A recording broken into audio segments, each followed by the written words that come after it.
I'm Dr. Connie. I'm your host on House Calls, and summer is coming to an end, and we're all excited about that. A lot of our kids here in Arizona are back in school, and we're happy about summer being going to end soon because it's starting to get a little bit cooler. I always start off with my honorable mentions. These are special people I know of and who listen in, and there are so many birthdays in August and September, so go figure out what the month of was 9 months prior. There was a lot of activity going on in the world. First birthday I want to recognize is Suzanne Geisman, retired Navy commander, former Joint Chiefs of Staff assistant, aide to the Joint Chiefs of Staff, who had been a guest on my show several times, and she is a professional medium. Very interesting person. If you Google her, Suzanne Geisman, the medium, and all her books, incredible person. I want to also say happy birthday to Charlie Kramer from Warren Island, Idaho. Frank Burgess had a birthday. Nana Booker from Houston, fellow widow. Marlene Slale, Ian Rollo, Herb Marchman in Colorado. Denise Pittis is an old friend of ours. Doug Bender, Julian Grant. Mary Buvalek, a happy birthday. Mary Tess Hinko had her birthday. In fact, 1981, I can share that. I was in the delivery room with her at Naval Hospital San Diego. She is my cousin's first daughter, and I got the honor of being there, present when she arrived into this world. Happy birthday, Mary Tess. Donna Brown, who's celebrating in California. Kent Logan, Scott Gordon, who works in our office. Rachel Leonard, who is out in Bainbridge Island. Ginger Berry, who's celebrating a birthday. Former president and first patient of mine, Bill Clinton. Happy birthday, Mr. President. Elizabeth Bunn, Bernie Ordonia in San Diego. My sister Lori has a birthday this month. Happy birthday, Lori. Thomas Gorney, Dr. Roseanne Coe of Banner Health. Dr. Carla Lamb from Boston.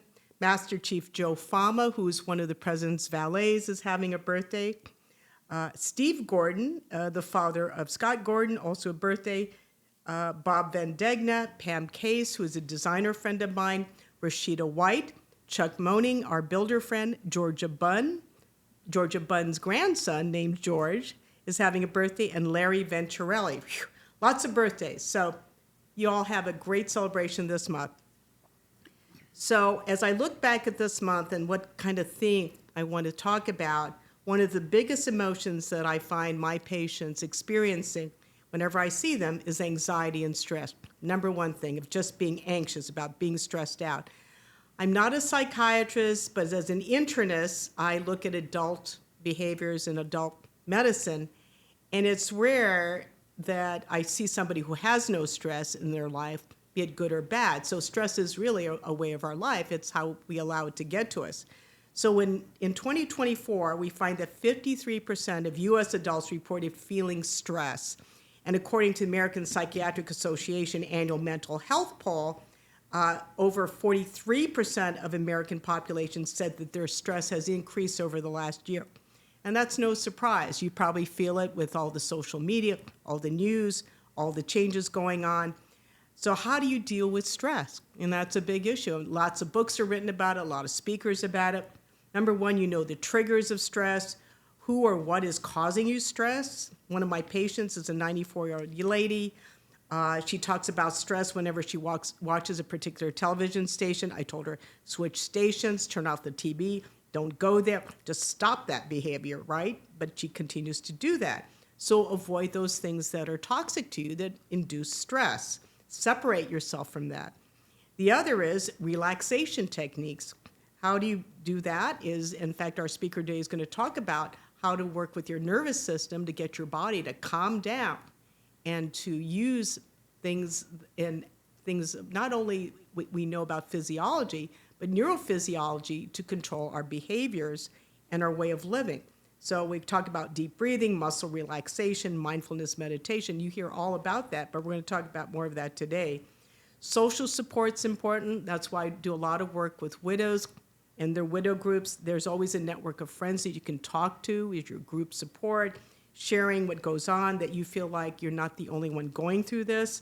Make sure you pick the right friends that lift you up and can share and be supportive of you, because that really helps when you're down and stressed out.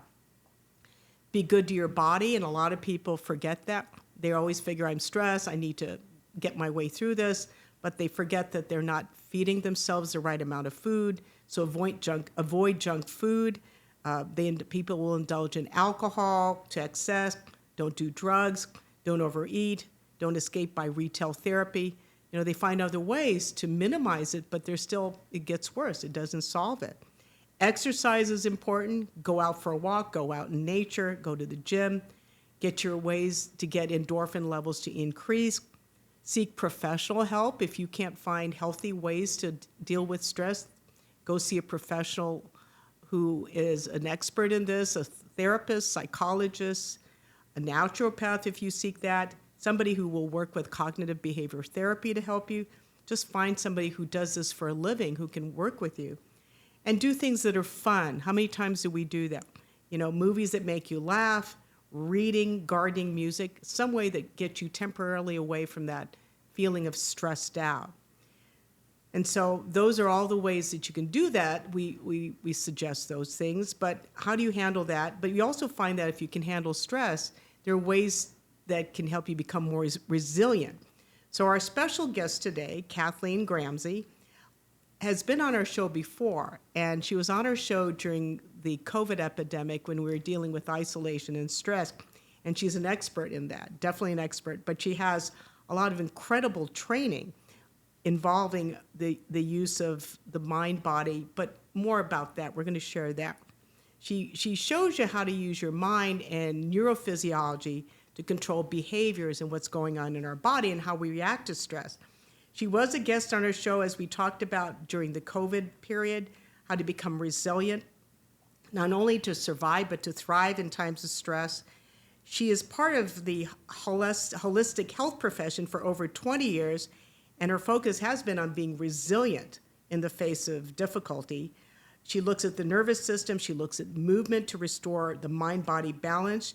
She founded Kinessage LLC, which is her company. She also is a mind-body resilience innovator. She has received recently certification as a Neurosomatic Intelligence Certified Practitioner, which she's going to tell us what that is about, what that means. And she's a facilitator of that. She's an author of a book. She's working on another book. She's a speaker. She develops Kinessage Mindful Resilience, Kinessage Release Your Pain Self-Care System, and Massage Through Movement. So there's a lot of things she does to improve your body's ability to handle stress using real science, which is amazing. Because a lot of times you'll hear, do this, and you never know, where does that come from? Is that based on science? Is it based on neuroanatomy? So she's going to tell you about that. So she does a lot of work with that. And on our website, it'll list her website, how to reach out to her. She loves doing speaking events for large groups, CEO groups, corporate groups, where she can work with the leaders and C-suite individuals to minimize the stress in their companies. And I really think at this time, Kathleen is just what the doctor ordered to be on our show. So welcome. It's good to have you here. Thank you. I'm so happy to be back. So you've done all these amazing things in the industry. Can you share a little bit? Because there's a lot of things we hear about mind-body, meditation. How is yours different? How is it similar to what you hear about mind-body techniques, meditation? What is it makes you different, and how did you get into this field? I'd be happy to. So mind-body is a concept, right, that people are starting to understand that there is some kind of connection between the mind and the body, but oftentimes there's a lot of misunderstanding about what that is, or it's going to be like a fairy with a little wand over your head. It's woo-woo, or you have to eat vegan, or dress in yoga clothes, or but really, and there's another. So it's not either of those things, and it's also not what we've actually all been trained for, too, and conditioned to, which is Rene Descartes' idea of I think, therefore I am, right? It's not the thinker, but yet we have been trained and conditioned that way, that the mind is king or queen and the body is the slave. And if you think about it, many people treat their bodies like that. But really what mind-body is a loop of communication from the body. So 80% of the nerve communication is going from the body to the brain. The brain then, so think about the inputs, right? The sensory inputs are going into the brain. The brain then takes that information and predicts what to then do as an output. Okay, just so like we are, in essence, our nervous system is our operating system. And so when you look at it this way, it's just like everybody's, yes, we want to study AI. Everything's about AI. What about our own neurological, our nervous system intelligence? And so really what we're talking about is that we can use the body to reset the mind. So that's why I call it body-mind as opposed to mind-body, because 80% of what is the communication is actually coming from the body to the brain. And what's so exciting about this is that you can actually use the body to reset the brain. And as you were saying, as you were mentioning in terms of movement, right? One of the things why people know that, I need to go work out or I need to go for a walk is because that movement is actually happening. Our voluntary movement happens in our frontal lobe, right? So this is where we want to mostly live, is in this frontal lobe where we have all our beautiful qualities. But when we're stuck in survival mode, now the desires to do those things, and we get stuck, right? We can get stuck in our mental loops. We can get stuck in the anxiety, as you were talking about. And when we're able to, it's like a jump start. So even, that's why you say, even after dinner, I don't really want to, just take one step. Just go outside and look at the sunset and then walk, right? So, but what's really amazing is it's not just resetting our thoughts. It's literally using movement and the different areas of the brain to reset and rewire the brain when you know how to use it intentionally. So when you talk to groups, and usually the ones who come to you are stressed out, what kind of exercises do you show them? Because I'm always fascinated by those exercises. Yeah, so it's really fun. It's the vagus nerve is the longest cranial nerve, and it goes literally from our brainstem, as you know, from our brainstem all the way down to our gut. And so that nerve affects everything along the way. So it affects our moods, it affects our cognition, it affects our gut for sure, right? So when you can do a nervous system, you can do a vagus, there's many ways to reset the vagus nerve. So think of it as that's like you're kind of like a rescue. So when you are stressed out and you just need to, I can feel myself starting to spin, I just need to get myself reset. A vagus nerve reset is one, and we'll do one of those. We'll do it. And then the other really cool thing is that if you think of, imagine a bucket, and it's a stress bucket. It's a threat bucket, because that survival is our brain predicting, it's looking at our past, right? So if you've had trauma or if you just had life, right, it looks at our past and says, okay, based on what I have stored up in here in my memory, I have that information, and I'm going to take that and everything that I see right now that is coming in from my senses. So that includes what's coming into our physical senses, but it's also the news, it's also racism, it's also all the other things in the world. And the brain does not know how to discern something as simple like I have, my vision's a little blurry, or somebody's actually a threat. So all of these things start filling this bucket up. And so about 2/3 of the way, there's like a little dotted line. And this is the brain says, I'm not letting it go over this, right? So it's got a little spout over here. And so that spout, it says, I don't want it to go into a full F response, meaning fight, flight, freeze, or fawn. So what it'll do is I'm going to let these things out to help lower the stress in the bucket. Well, that could be anxiety. It could be chronic pain. It could be inflammation. So when we're in that stress side, it's those negative, what we consider negative, but really it's just an output, right? Because your brain said, here's the inputs, plus my past and these things I see, this is what I'm going to do to protect you. So we don't think of pain as protection, right? We don't think of inflammation as a protection. And we don't think about procrastination as a protection either, or other avoidant behaviors. So, but those are protections. So when you can start to look at it like that, you don't have to judge it, but we're not, in society, we've been, the practice is what is the symptom, and let me try to change that, the output.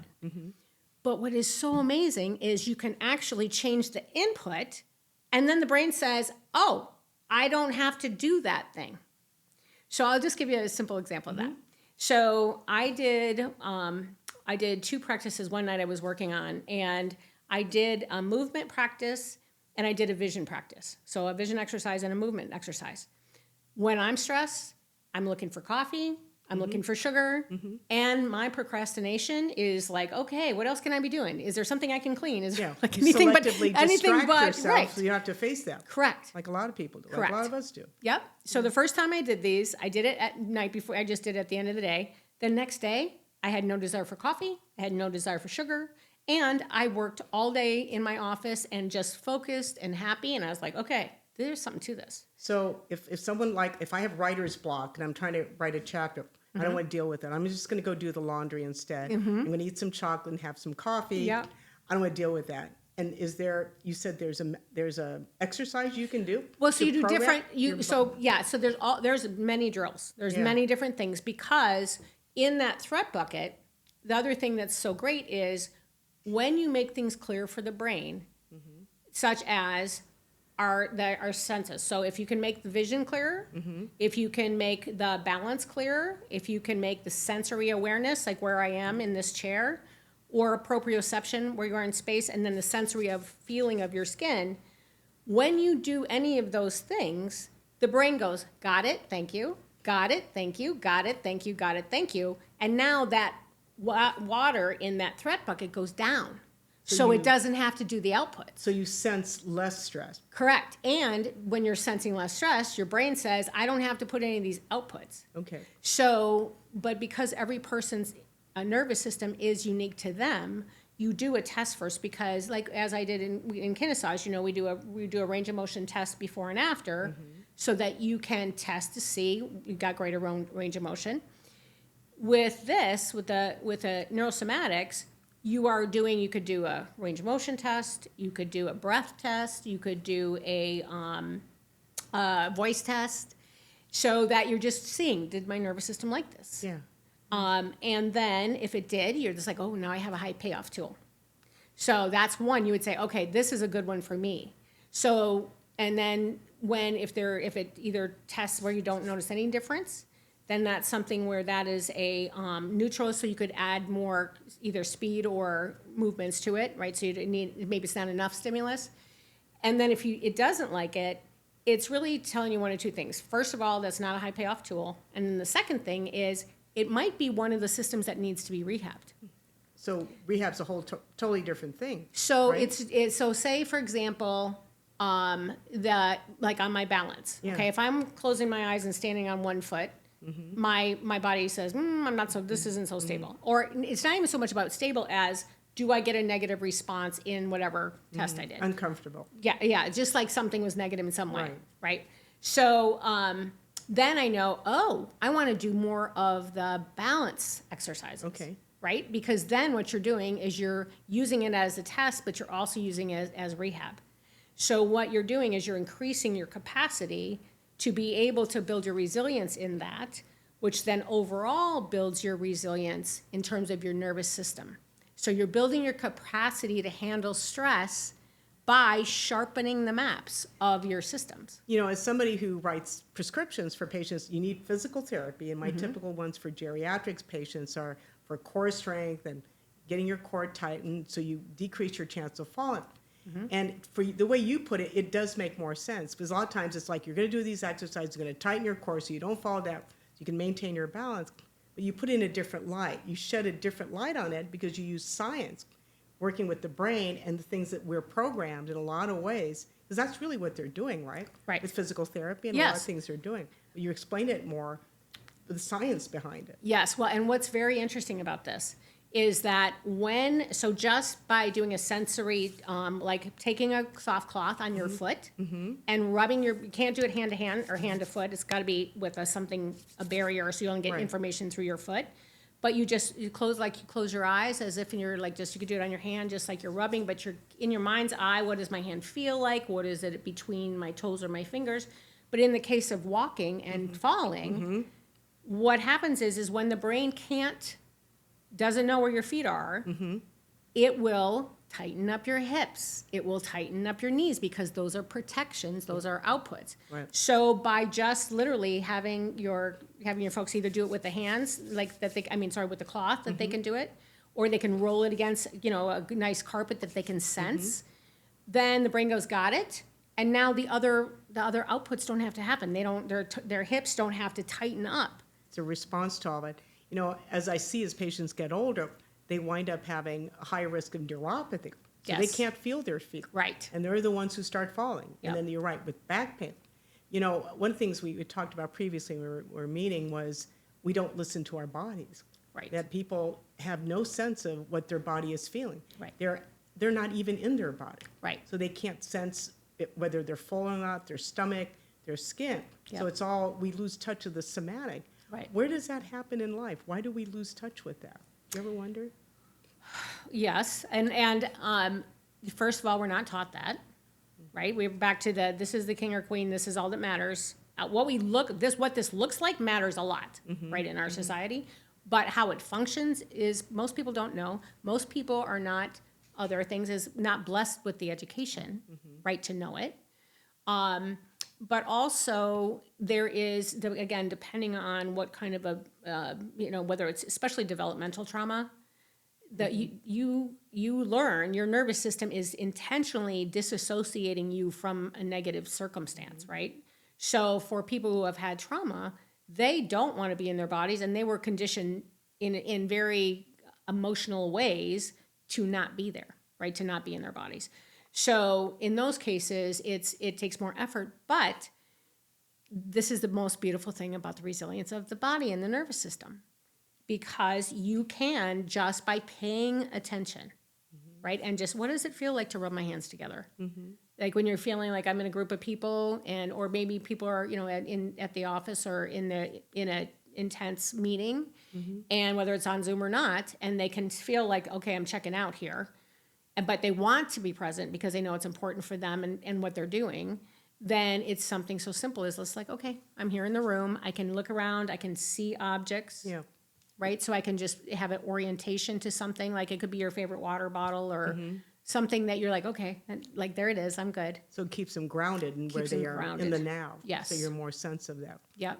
It's fascinating that you actually listen to that. Yeah. We're going to take a quick break. I want to come back because I want to ask you more about the exercises. And then obviously you're writing a book. We're hopefully getting you to people. You can do workshops, work with larger groups to do that, because the way you describe the exercises, they make sense. If you follow the neuroscience, it makes sense. It's just learning the exercises, what to do.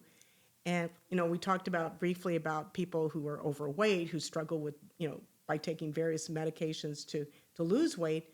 But a lot of times they lose connection with their own stomachs. They can't Yes. sense that they're full, Yes. even though they've overeaten. So we're going to come back on House Calls with Dr. Connie and Kathleen Gramzay and talking about the power of really using our mind to program our brain to work with our body. So stay tuned for more on House Calls. Hi, welcome back on House Calls with Dr. Connie and Kathleen Gramzay, who is an expert in neuroscience and somatics and really working with stress, but resilience as well, and using various exercises. But all your exercises are grounded in science. Yes. It isn't just like, oh, it's a common practice, and then you never know really why. But, the common things I see is stress, anxiety, poor sleep, neuropathy. What do you commonly see when you work with groups? What's the common complaint, and how do you teach them? What kind of exercises do you show them? Anxiety is really high. Anxiety and depression. In fact, the data and the surveys and the studies on that, it was interesting. I think it's a little bit older, but sometimes it takes a while for new studies to come out.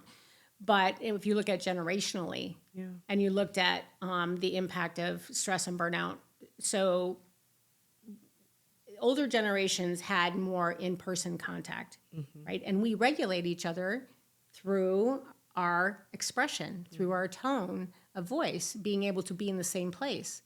So we had the benefit of, like when I was going to, it's like you're going to meet somebody for your first job interview. What do? You smile, you put out your hands, you say, hello, nice to meet you. It is regulating each other. And this is what we're meant to do.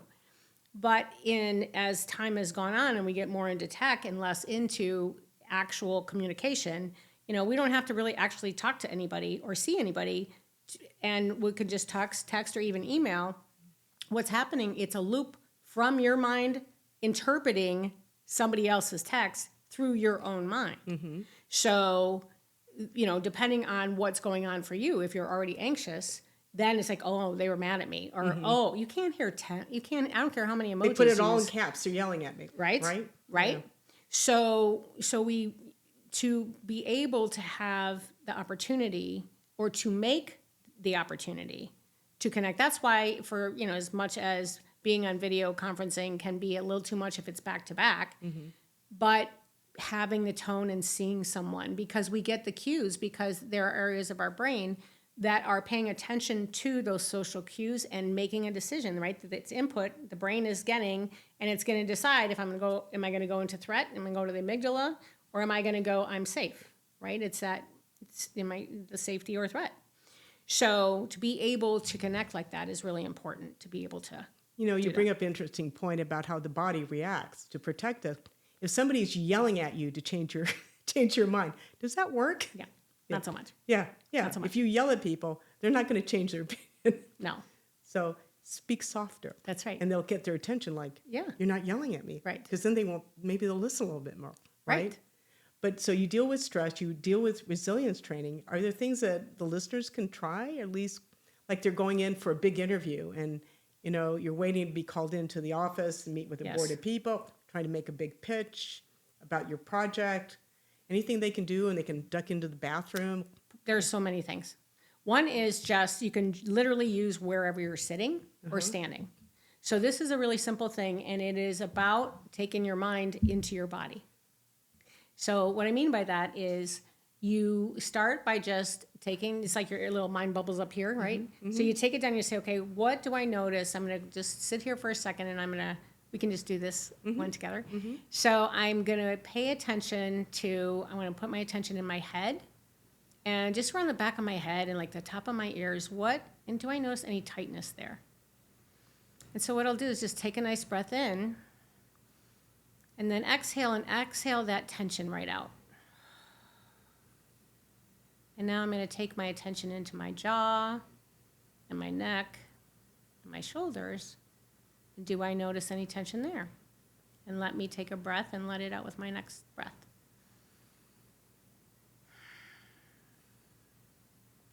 And now we can take our attention down into our chest and our upper back. And if you're sitting against a chair that's higher up, you could be noticing how that feels against the chair. And then just take a breath in, let out any restrictions there. You might have both of your feet on the floor. I'm going to put mine both on the floor. And then we take our attention down into our abdomen and our low back, and go ahead and notice any tension there. And exhale the tension along with the breath. Really noticing the chair against the lower back supporting you. And taking your attention down into your hips. Go ahead and take a breath in, exhaling any tension that you have there. Just notice how you could just get a little heavier in the chair and how good it feels to be supported. Take your attention now into your thighs. Notice any tension there. And with the breath, exhale. Let your thighs relax on the seat. Taking your attention down into your calves. Notice any tension there. Release it. And last is your feet. Notice if you have any tension in your feet. Your toes curled up at all. Just go ahead and take a breath and let that tension out. And imagine that not only can you feel the floor beneath you, but as if you had vines at the bottom of your feet that could just go right through the floor, right into the ground. And then open your eyes. What do you notice different? Less tight, less stressed. I can actually feel my heartbeat because I normally don't do that. And actually to breathe, because I think a lot of us don't breathe. Correct. We just hold our breath. Right. You go through life not breathing. Right. Just Right. take a breath. Yep. So just by doing that, so can you tell my voice is a little lower now? Mm-hmm. So that's an indication of that, right? Less so strained. it's like, okay, yeah, less strained. Sometimes it's deeper. Like Yes. after you get a massage and you Yes. sit up and your voice is deeper, like, Yes. whoa, Yeah. the vocal cords are less Yeah. stressed. Yes, and the vagus nerve runs through the vocal cords, right, and the diaphragm, right in the pelvis, in the pelvic floor. As a physician, we always talk about the power of the vagus nerve, and it usually comes in when somebody's fainting. Yes. They went vasovagal. Yeah. The vagus nerve was stimulated, so they get nauseous and they pass out. They get Right. sweaty, nauseous, defecate, and they pass out. Right. It was a negative thing. But you use it to your advantage. Yes.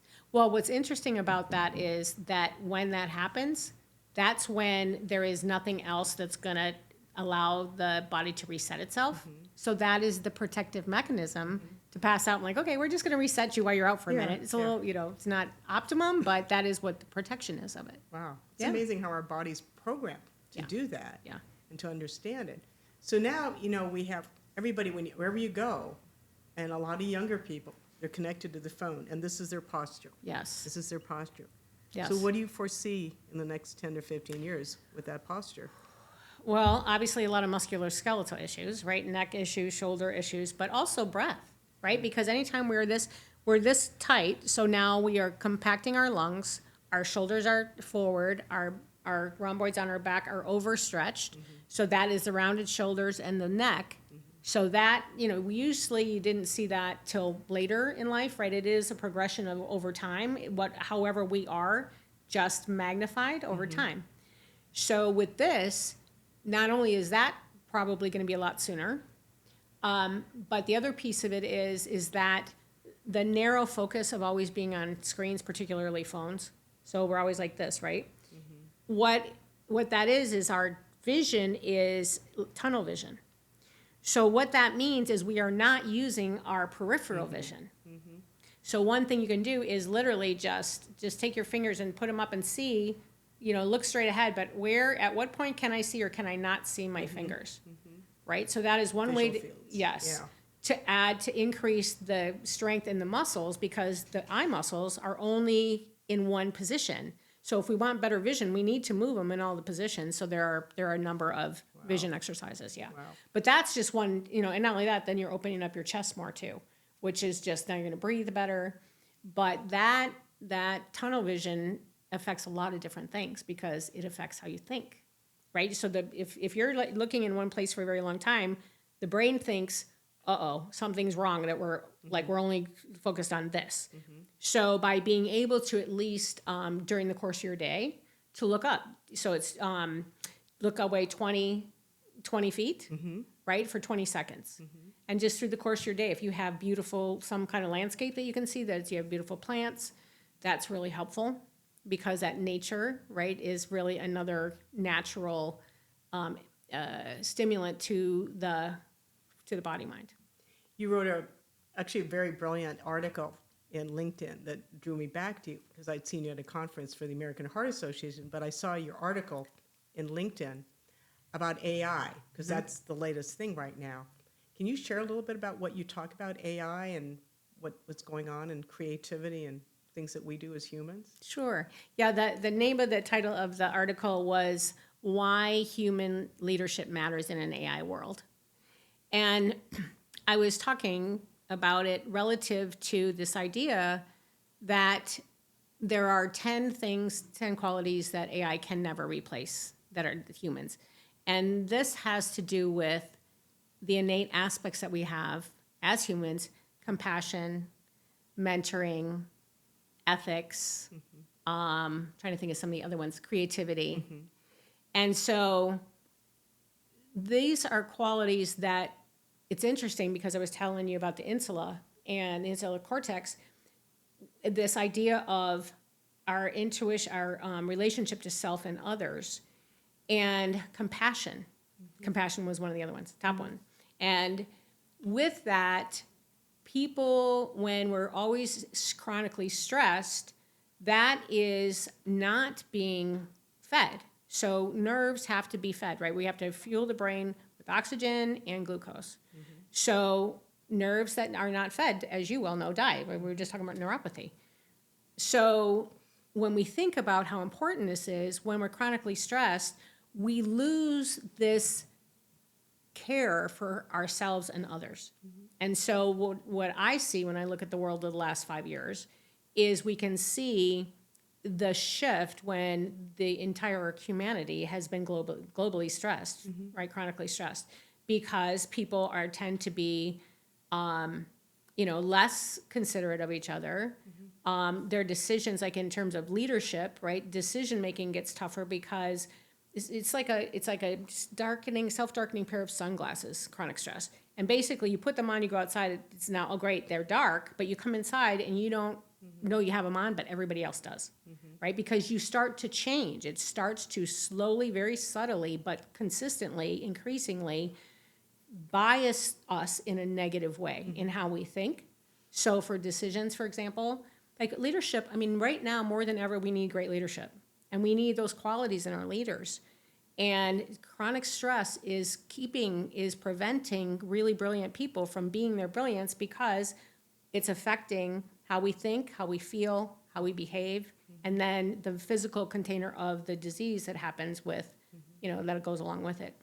So being able to have consistent ability in using your frontal lobe to be able to have great strategy, right? We need really important long-term strategy here. We are facing things we never faced before. And to be strategic, to have vision, right? Vision and creativity is huge. And then also to be able to lead people leaders have the biggest influence and impact, which is why I like working with them and why, especially mission-driven leaders, because they're like, me, which was, I went through burnout, which is how I got into all my nervous system stuff. And they have huge goals, right? And missions, but if you burn out, you can't do it. Right? And so not only that, but then your thoughts are jaded. Maybe your decisions are either going to be hasty or you can't make one. Or you start in your past is now, right, part of your prediction. And now maybe when you're doing performance reviews, you had a situation where somebody who didn't speak up, if you didn't speak up, you did not get that promotion, for example. So now as you're looking at this person, they're not speaking up. So you're like, well, they're never going to go anywhere. Right? So we don't know how our biases carry through, but being able to really have dominion and sovereignty over your own nervous system allows all of us as individuals to really be our best selves, right? Health in physical, mental, emotional, and socially, and with each other. So that's why it's important to me that people learn that, yes, you have to learn it, but it's very simple. It's like brushing your teeth, right? You wouldn't think of leaving your house without brushing your teeth. So while you're brushing your teeth, you do a glide while you're doing it.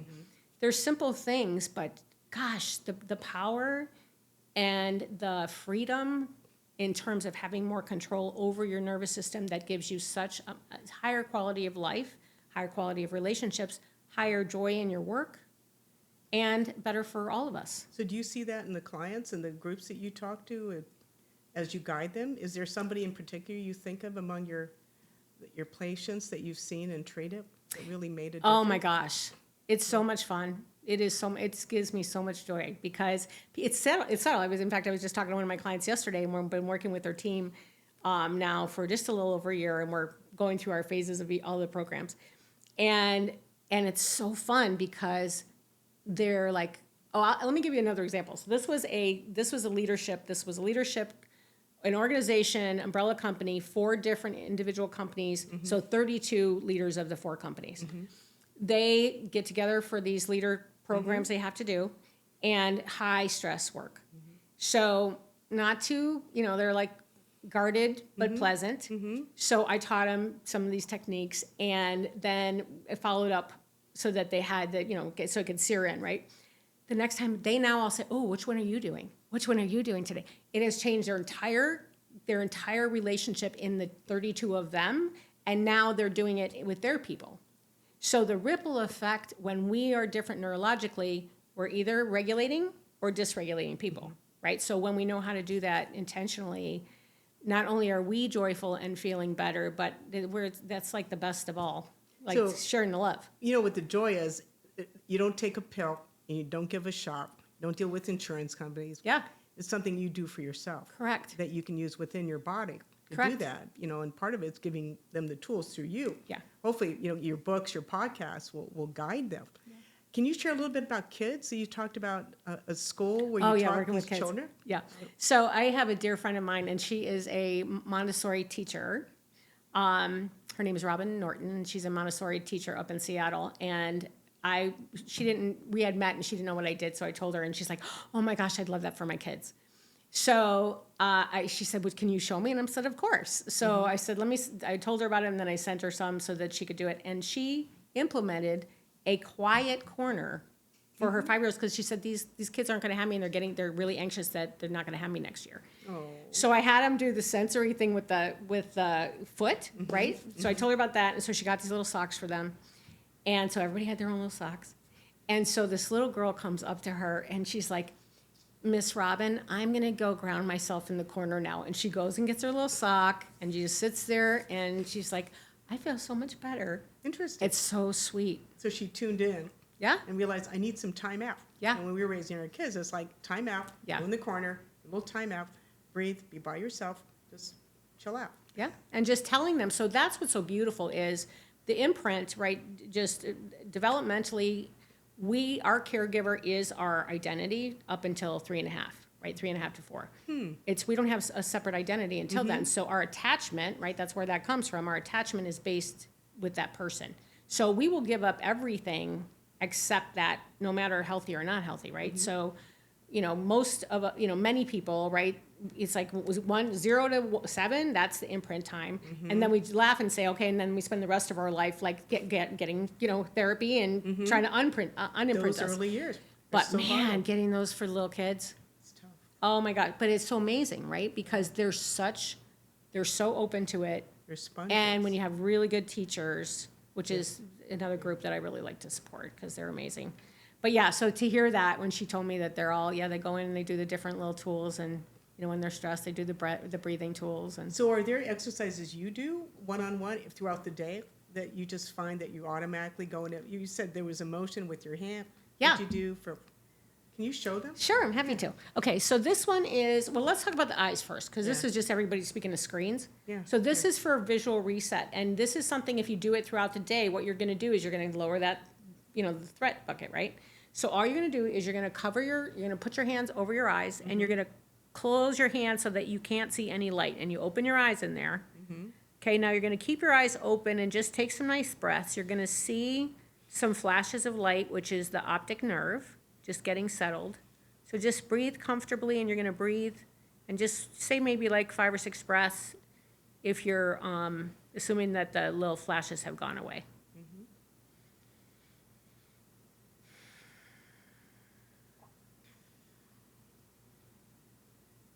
So you just want it all nice and dark there, and you're just giving your eyes, they're open, but they have no data coming through, which gives your eye muscles and your brain a beautiful little break. And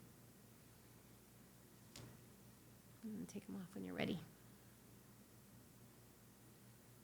It's interesting. Everything seems brighter, doesn't it? Yeah. When you do that. Yeah. Like, wow. Yeah. So 70% of what comes in terms of input are through our eyes. So that's why that one in particular is so easy and it's important to do. And especially if you are working on your writing or you're like, you got some more screen work all to day. do. Yeah. It's all screen work. Yeah. But that in the 20 seconds, 20 feet away, 20 seconds, those two things, because that one also works the 6 eye muscles, right? Because we want to be able to have our eyes be moving in different directions. And there's a bunch more, but those simple little things make a big difference. It's amazing. And again, what works for practice is that you talk about sleep. I have a lot of patients who suffer from insomnia. Yeah. What do you usually recommend for your clients? The first thing is the most important thing for people to know is that some people, melatonin is now, people have heard the word, but melatonin is, like some people go get supplements of it, but melatonin is made in our bodies, and it is designed to release at night, so as our own individual sleeping support, right? And blue light, so from screens particularly, is telling your brain it's still daylight. So the brain will not release melatonin for 90 minutes. So if you are on your screen in bed, right, you can turn your screen off. So, and especially if you're like, oh, I'm going to hit the fourth episode or whatever, right, and it's now 11:30. Yeah. That means that that's not going to kick in at least till 1. And now the melatonin kicks in, which is great, except not so great when you have to get up, because now it's like you took a sleeping pill late, right? Yeah. So you can do blue blockers. People can find them online, which are just, the glasses that take that blue light out. And, if you really want to stay on stuff, you can, but most recommended is all screens off before 90 minutes, and then do other things that support you, like doing breathing, so you can breath can just be simple as you could do, you could do it straw breathing with the actual straw, or you can take take an inhale for 4, and then blow out for 12. So if you're awake in the middle of the night, you wonder what to do, try this. Just inhale, short inhale, and then long exhale, and you can do them. You can actually start to practice them for up to 20 minutes. Wow. But that is something that it helps your heart rate variability, and then to get to sleep is helpful. But That's something I'll show my patients who Yeah. reach out for the low-acting medicine that'll put them back to sleep, and then they're hungover the next day. right, Just get up and breathe. Don't look at your phone. Don't look at your Right. computer. right, yep, Yeah. yeah. So Which that's can it's really simple, help. but makes a big difference. I can't believe our hour is almost over. Any last moment advice on how people can reach you, or large groups that you can speak in front of? I mean, Yes, would you like to share? I'd be so happy to do that. I do love working with groups. Again, mission driven. I'm just have extra love for it. I want to support, and women's groups too, for obvious reasons. But honestly, any groups that really have the intention of wanting to, be healthier and to work better together, right? To collaborate better, to leadership teams. I do a lot of retreats for them, where we can do a session. So especially if you have to do some big planning, strategic stuff that is going to be a little tough, it's great to get these tools before you do that, and it makes that a lot easier. Probably more creative, Yes. more collaborative. Yeah, exactly. Yeah, you can work better. Yep. So yeah, and then I can be reached at my website. So KathleenGramzay.com, and then also I'm on LinkedIn, so you can find me. And it's under my name, so that's easy too. As long as we have it in the show notes that they know how to spell it, we're Yep. good. I really do love to serve other people who are making a difference in the world, and I want to help. I want to help them do that. Well, thanks for being on our show today. And Thank you. My and for the pleasure. audience, please check out her website and reach out to her, and she can help you, and hopefully invite her to speak to your group, and keep on breathing. So That's right. we'll talk to you next month, and thanks for tuning in. Have a great rest of the month. God bless you all. Thank you. Thank you.